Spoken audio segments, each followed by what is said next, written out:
Alright, I'm going to do mile 67 to mile 68 on the Laurel Highlands hiking trail, heading north.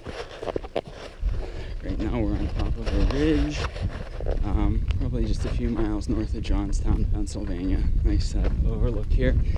This is the mile where we're going to begin the descent toward the northern terminus. It says I'm about 2550 elevation right now. It's approximate. Topo maps are more accurate, and this thing changes with the weather, but we're well over 2,000 feet, and I know I'm going down to closer to 1,000 feet as we approach the end.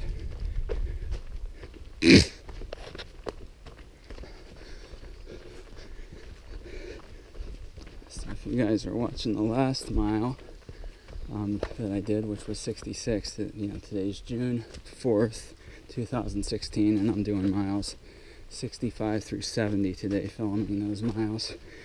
But the last mile had a raven, I think it was a ruffed grouse, and a bumblebee. And they all kind of jumped out at me and it surprised me. So we've got a nice rock overlook here. Definitely, if you guys are hiking this, take the time and see these overlooks. A little further south, there's some better ones, but some of them are just really, really beautiful, especially when you get down toward Ohio Powell and you're looking over the river.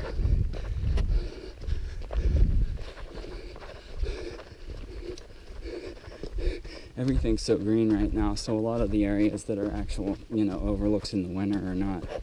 You can't really see much now, but I've been training on this trail right through the winter, and I saw a little further line of sight back then. I'm going up now. There'll be a lot of undulations. You'll go a few hundred feet up or down, and at the beginning you go up a whole bunch, and at the end you go down a whole lot.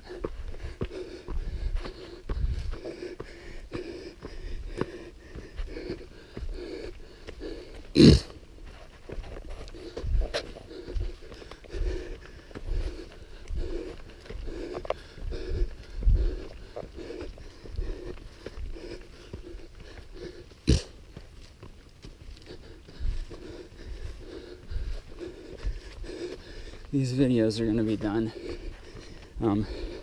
not necessarily in any particular order, but I'm going to get all of the miles 1 mile at a time, one video each, and put them into a playlist.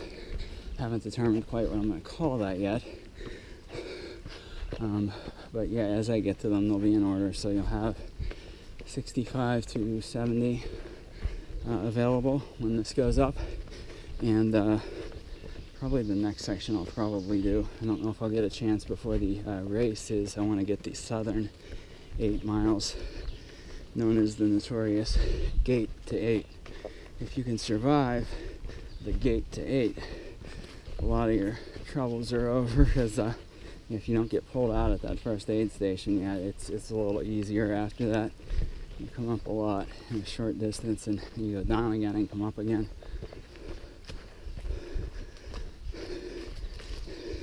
This can be, the ultra can be kind of discouraging at the start, but once you get up here, and there's just so many beautiful scenic places. There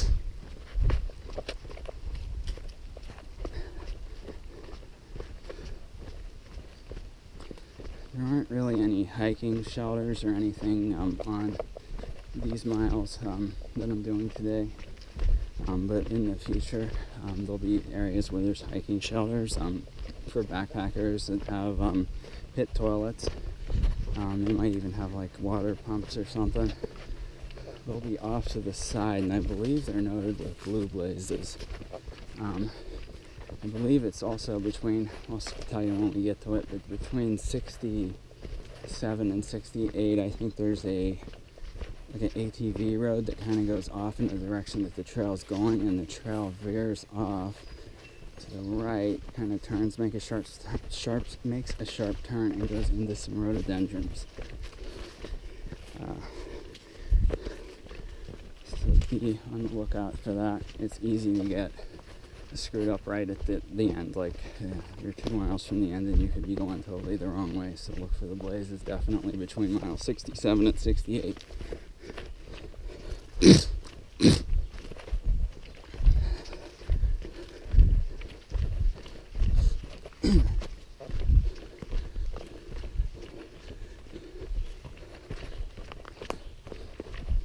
These guys right here are called May apples, I believe. Got some ferns.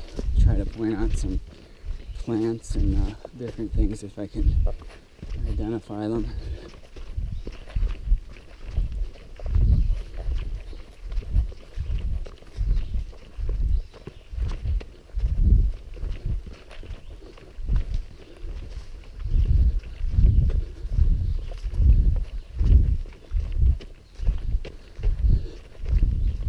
Most of the rocks you're going to see on this trail are gray sandstones.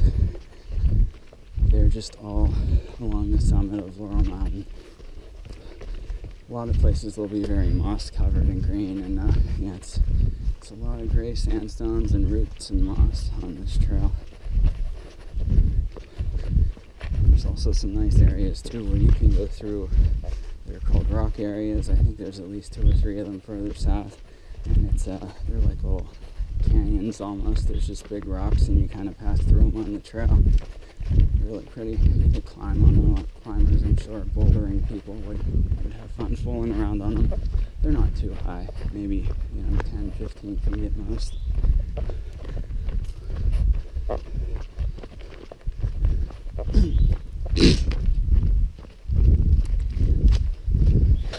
There's a newly cut tree.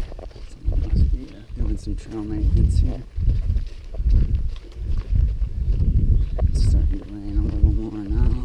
But I guess it's better to get these videos in the rain than it is to get them in the dark, because it doesn't help anyone very much if it's dark.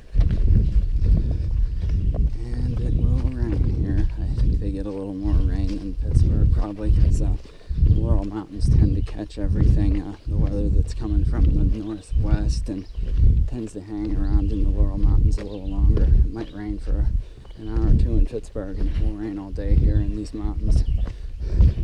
The orographic effect, it just kind of squeezes all the rain out, and in the winter it's the same thing with the snow.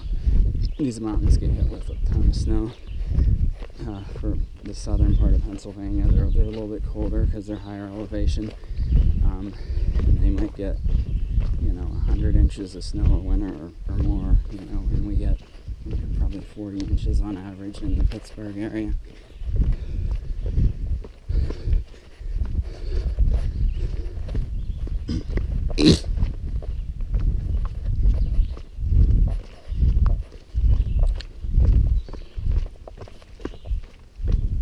I'm starting to go down a little more now. 24.75, yeah, we're definitely losing some elevation here.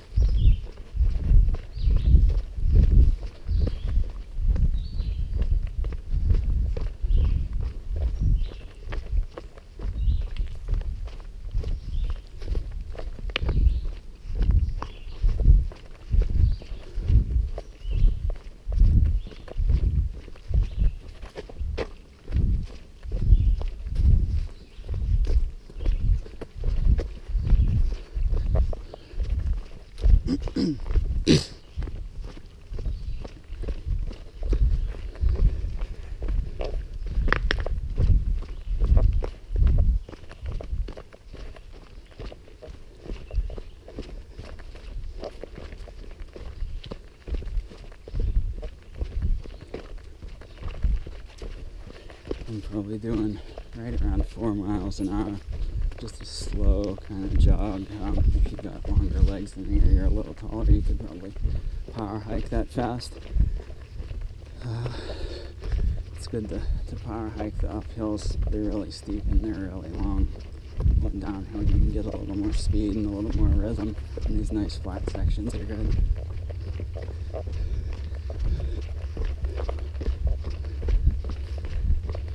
Not going as fast as I could go. Fast enough because I want to be able to point out different things and kind of give tips as I can, not be all out of breath. so you can hear the birds too.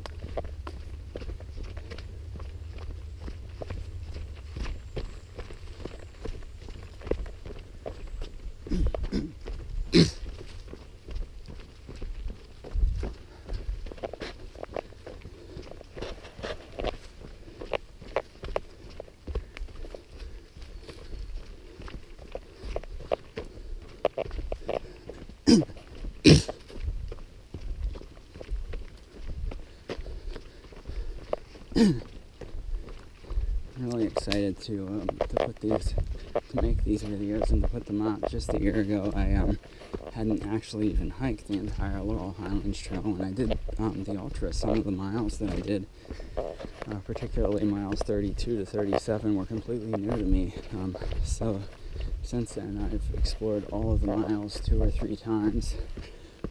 Set up different shuttles with my friend throughout the winter and last summer and earlier this year for training hikes, training runs, and I've got a little more of a sense of how things are. I won't lose time getting lost.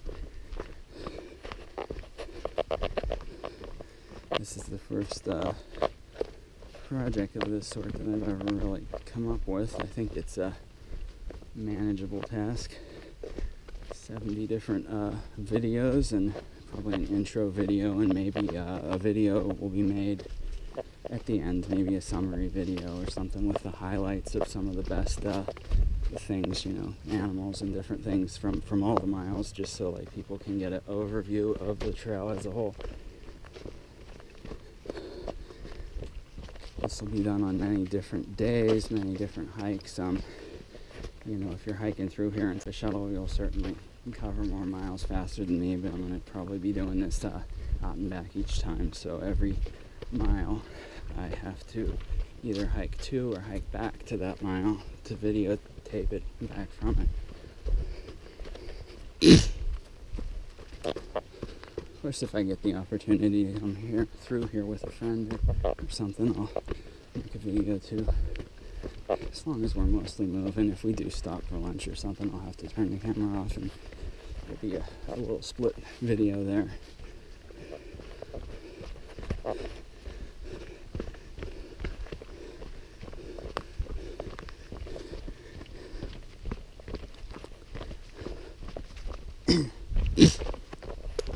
I'll try to, hopefully, as I get these put up in the show notes and for each video, maybe make some notes of important things, different things that you'll see in that particular mile. Maybe if I encountered any certain animals or anything like that, so that you might want to check certain things out more than others.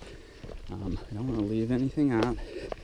You never know who wants to know about what part of the trail, so I don't expect that many people will watch one of these videos straight through, and certainly not all of them straight through, but I want them to be there so that you can just find the miles that you're going to do and click on them and have an idea of what you're going to see. You could play them in fast forward mode, maybe. You could just play bits and pieces that you want, or watch the whole video. I'll try to not talk the whole time, but if I can think of things that are useful, I want to make them out.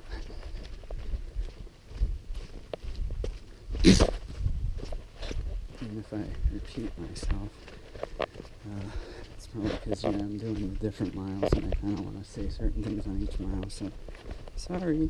Hopefully it's not like that.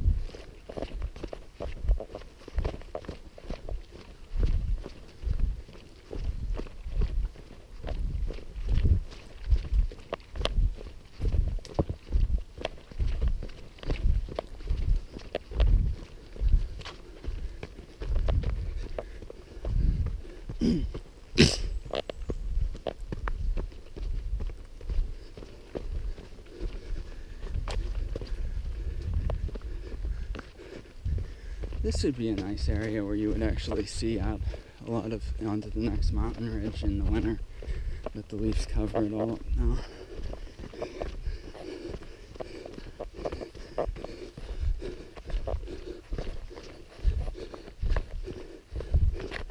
A lot of dense trees in here. There's the leaves and everything. The line of sight could be anywhere from, I don't know, maybe 100 feet to 200 or 300 feet. Except when you get a clearing and a nice mountain view.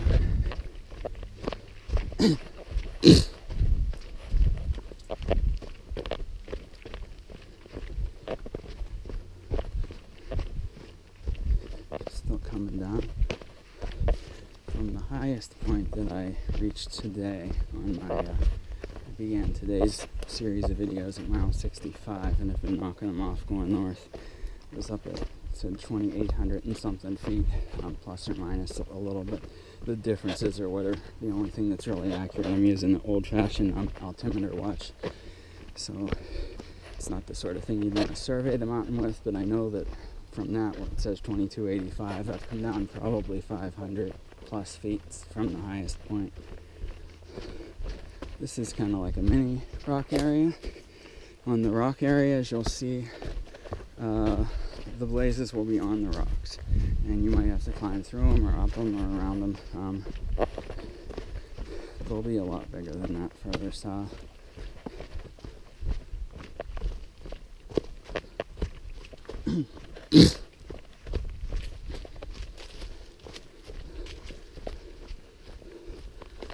You got, it looks like a part of a fossil tree in that rock. If you see the lines and the striations, there's also there's some sort of fossil right there. If you're interested in that, you're hiking or whatever, check that out.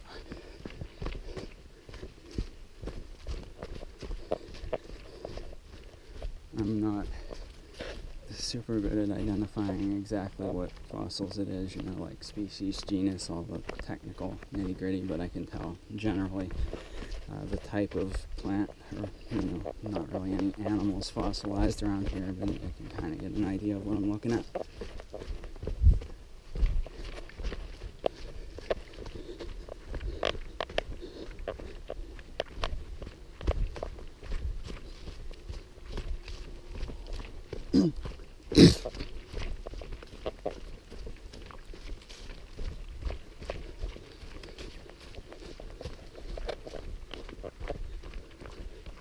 Whoop, here, I almost passed this one up. So we're at mile 68. Here we are, or yeah, is that 68? This one's a little, the coloring's a little worn off, so it's the other side.